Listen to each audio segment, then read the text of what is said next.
అవుతుంది. స్వార్థపరులైనటువంటి అత్తాకోడళ్ళు కడవల్లో వెన్న దాచుకునేవారు.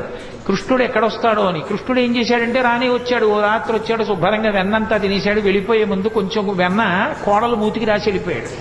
అత్తగారు పొద్దున్న లేచి కడవ దగ్గరికి వెళ్ళింది. కడవలన్నీ ఖాళీ. కోడల్ని లేపడానికి వచ్చింది. మూతి మీద వెన్న ఉంది. ఆశిముత్సా రాత్రి నేను పడుకున్న తర్వాత వెన్నంతా తినేశావా అని ఆ కోడల్ని పట్టు కొట్టింది.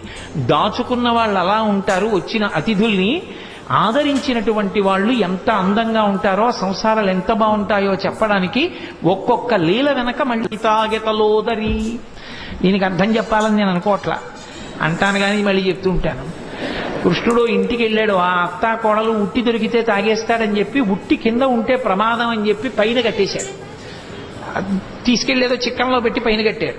రానే వచ్చాడు, చూశాడు. ఓహో, ఈ అత్తా కోడలు పైకి కట్టారా ఎలా అనుకున్నాడు. పీటలు, రోళ్లు